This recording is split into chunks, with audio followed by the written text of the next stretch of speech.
ஆயர் உள்ளிட்ட அனைவரையும் வணங்கி என்னுடைய நோக்க உரையை துவங்குகின்றேன்.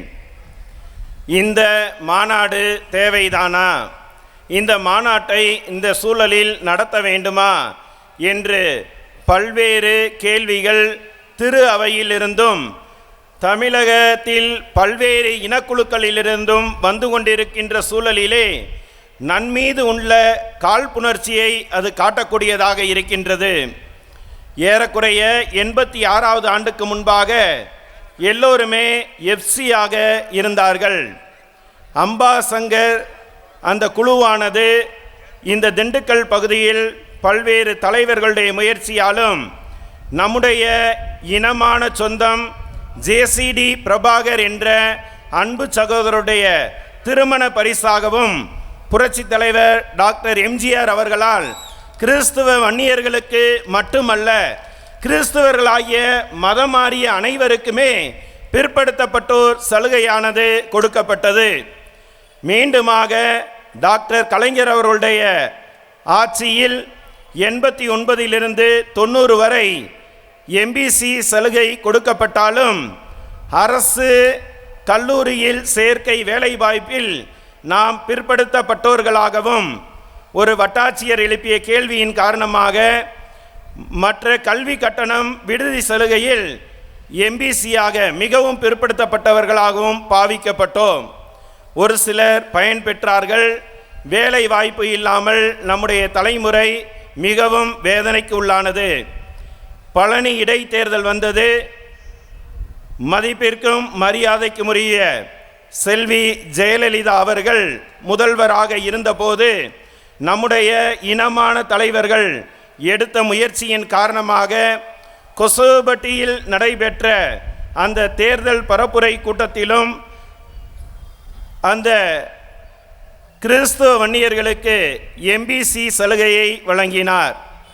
அது பிற்படுத்தப்பட்டோர் ஆணையத்தின் பரிந்துரை இல்லை என்று சில மாதங்கள் நாம் அனுபவித்த சலுகையை மீண்டுமாக நீதிமன்றம் இடைக்கால தடை ஆணை கொடுத்து பிற்படுத்தப்பட்டோர் ஆணையத்தின் அந்த பரிந்துரை பெற்று தமிழக அரசு வழங்கலாம் என்று சொன்னார்கள்.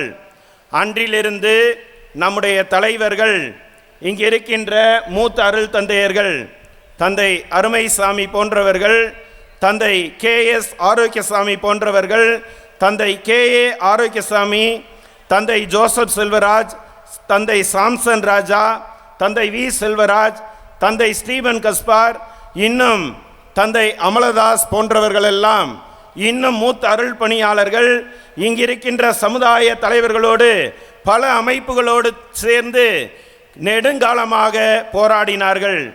91லே இதே மண்ணிலிருந்து சூசேப்பர் கோயிலை நோக்கி, மணிக்குண்டை நோக்கி மிக பெரிய பேரணியை வன்னியர் சங்கம் முன்னெடுத்த போது அன்று இந்த சூசேப்பர் ஆலயத்தின் பங்கு தந்தையாக இருந்த மேனாள் மறைவட்ட அதிபர் இந்நாள் ஆயர் தாமஸ் பால்சாமி அவர்கள் இதை முன்னெடுத்து செய்தார்கள் என்பது பெருமைக்குரிய செய்தி.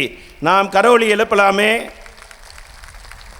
இவ்வாறாக பல நெடுங்காலமாக நம்முடைய கோரிக்கைகள் வைக்கப்பட்டாலும் இது எட்டா கனியாக இருக்கின்றது. 1999லே ஆயர் பீட்டர் பெர்னாண்டோ திருச்சி மறை மாவட்ட திருத்தூது நிர்வாகியாக இருந்தபோது ஆயர் பேரவையின் செயலர் என்ற முறையிலே என்னுடைய மறை மாவட்டத்திலே வன்னியர்கள் எம்பிசி சலுகை இல்லாமல் பாதிக்கப்பட்டு இருக்கின்றார்கள். ஏனென்றால் அவருக்கு எம்பிசி சலுகைன்னா என்னன்னு தெரியும். மீனவ சமுதாயத்தைச் சேர்ந்த ஆயர் என்பதால் கிறிஸ்துவ மீனவர்கள் எம்பிசி சலுகை அனுபவிக்கின்றார்கள். ஆகவே கிறிஸ்துவ வன்னியர்களுக்கு இது தேவை என்று ஆயர் பேரவை முன்மொழிந்தது. பல சங்கங்கள், பல சமூக அமைப்புகள் பல ஆண்டு காலம் எடுத்த போராட்டத்தின் காரணமாக 2005-6 ஆண்டுகளிலே தமிழக ஆயர் பேரவையில் பிசி, எம்பிசி, டிஎன்சி என்ற பணிக்குழுவானது உருவெடுத்தது. நம்முடைய மறை மாவட்டத்தின் அன்புக்குரிய இந்நாள் அனுமந்திரையான்கோட்டை மறைவட்ட அதிபர் அமல்ராஜ் அவர்கள் முதல் செயலராக பொறுப்பேற்றார்கள். பல ஆண்டுகள் பல அரசியல் தலைவர்களை அவர்களுடைய கதவுகளை தட்டினாலும் நமக்கு இது எட்டா கனியாக இருக்கின்றது. நம்முடைய ஆயர் அவர்கள் நம்முடைய மறை மாவட்டத்தின் ஆயர் என்ற முறையிலே என்னை இந்த பணிக்குழுவுக்கு மாநில பொறுப்புக்கு அனுமதித்தார்கள். என்ன முயற்சி வேண்டுமானாலும் செய்யுங்கள், நான் எந்த பணியை செய்தாலும் இதற்கு நான் முழு ஒத்துழைப்பு கொடுக்கின்றேன் என்று முயற்சி எடுத்தார்கள். 2021 மார்ச் திங்கள் 21ஆம் நாள் ஆயர் அவர்களுடைய கடிதம் என்பது வரலாற்று முக்கியத்துவம் மிக்கது. அவர்கள் ஒரு கடிதத்தை எழுதி, நீங்களும் வன்னிய சமூக அமைப்பை சேர்ந்த தலைவர்களை கூட்டிக் கொண்டு தேர்தல் பரப்புரைக்கு வருகின்ற இந்நாள் முதல்வர் அன்னாள் திராவிட முன்னேற்ற கழக தலைவர் திருவாளர் மு.க. ஸ்டாலினை சந்தியுங்கள் என்று சொன்னார். சந்தித்ததன் விளைவாக வடமதுரை வாக்குறுதியானது 17/3/2021 அன்று நமக்கு கிடைத்தது. அதன் பிறகு ஒருங்கிணைப்பு குழு, பல சமூக குழுக்கள் எல்லாம் அரசின் கதவுகளை தட்டிக்கொண்டே இருக்கின்றோம். எம்முடைய மக்கள் சிலுவையை தூக்கியதால், இயேசு கிறிஸ்துவை நம்பியதால், அன்னை மரியாளை வணங்குவதால், எண்ணற்ற புனிதர்களுக்கு விழா எடுத்து திருவிழா கொண்டாடுவதால் எங்களுக்கு இந்த சலுகையை கொடுக்க மாட்டீர்களா? நாங்கள் மற்ற இந்து சகோதரர்களை போன்று சமூகத்திலும் கலாச்சாரத்திலும் எங்களுடைய பழக்க வழக்கங்களிலும் நாங்கள் ஒரே மாதிரியான செயல்பாடுகளை கொண்டிருக்கின்றோம். வறுமை எங்களை மிகவும் ஆட்டி படைக்கின்றது. முன்பெல்லாம் பூ பழம் என்று எங்களுடைய குடும்பங்களுக்கு வருவாய் கொடுத்த இடங்கள் எல்லாம் இன்று ரியல் எஸ்டேட்டுகளாக மாறி இருக்கின்றது. எல்லோருக்கும் தெரியும், இளையோர்களுக்கு தெரியாது. வெள்ளோடு காப்பி கடை என்ற ஒரு ரயில் ஸ்டேஷன் இருந்தது. இன்று அது வரலாற்றிலே அத்திப்பட்டி போல் மறைந்திருக்கின்றது. ஏனென்றால் போதிய மகசூல் இல்லை, விவசாயம் இல்லை, பூ சாகுபடி இல்லை. அந்த அளவிற்கு வன்னியருடைய பகுதியானது வஞ்சிக்கப்பட்டு இருக்கின்றது. நான் சமூக பணியில் இருந்ததால் ஆய்வுக்குட்பட்டு சொல்லுகின்றேன். கொரோனா காலத்திலே ஒரு ஆய்வு எடுத்தார்கள். தமிழகத்திலே புலம்பெயர் தொழிலாளர்கள் எங்கு அதிகமாக இருக்கின்றார்கள் என்று அவர்கள் எடுத்த ஆய்வின் முடிவு இவ்வாறு வந்தது. தேனி மாவட்டத்திலே முதலாவதாக இருக்கின்றார்கள், திண்டுக்கல் மாவட்டத்திலே இரண்டாவதாக இருக்கின்றார்கள். நம்முடைய சொந்தங்களுக்கு தெரியும், நம்முடைய பந்தங்களுக்கு தெரியும், இங்கு இருக்கின்றவர்களுடைய சகோதரன் சகோதரி உடன் பிறந்தவர்கள் உற்றார் உறவினரெல்லாம் கேரளாவிலும் திருப்பூரிலும் பல்லடம் பகுதியிலும் நிலத்தை குத்தகைக்கு எடுத்து குடும்பத்தை விட்டுவிட்டு வாழ்ந்து கொண்டிருக்கின்றார்கள். இந்த மறை மாவட்டத்திற்கு என்று 8 இடங்களிலே மறை மாவட்டமும் அருள் தந்தையரும் அருள் சகோதரிகளும் விடுதிகள் நடத்துகின்றார்கள்.